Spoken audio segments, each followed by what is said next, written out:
What makes Ultimate Spider-Man so special? Why do so many people say this is the best iteration of the character ever? Today, we're gonna find out. Welcome back to Hero Talk, where I talk about anything from Marvel to DC to comics in general. If that sounds appealing to you, consider hitting that subscribe button down below and leave a comment on your thoughts on today's topic. With that being said, let's get into the video. This is episode 1 of Character Breakdowns, a series where I'll be breaking down different heroes and finding out what makes them different and just digging in a little bit more of who they are. Like for example, Ultimate Spider-Man. I just recently found out about this version of Spider-Man on YouTube and on the internet, and after doing some reading and research of my own, I've pretty much come to the conclusion that this is the best iteration of Spider-Man in the comics ever. Back in 2000, a man named Brian Michael Bendis introduced a fresh, modern new take on the character Spider-Man. This was totally separate from the 616 Spider-Man, which gave him free reign to do pretty much whatever he wanted with Spider-Man and the entire universe. In this timeline, Spider-Man's origins are pretty much the same. He gets bit by the radioactive spider, Uncle Ben dies. There's nothing really too different here. What made this character so good is how real it felt.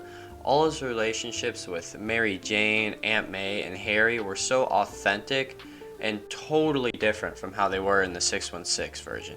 Aunt May, for example, instead of being someone that Peter had to keep in the dark about pretty much his entire life because of his Spider-Man secret, she knew about the secret and found out pretty early on and actually helped him with his Spider-Man endeavors, so he didn't just have to keep her in the shadows his whole life, which I think was a pretty nice change. And speaking of endeavors, as we all know, Spider-Man is one of the best rogues galleries in all of comics, and Bendis made sure not to change this up very much, but what he did change is pretty cool actually. Like Green Goblin, for example, instead of Norman getting like superhuman strength and dressing up as a goblin, he actually turns himself into a full-on goblin, which in my opinion makes him more scary and threatening and menacing and serves better as like the big villain of that universe, which is pretty cool. And at the end of it all, Spider-Man dies.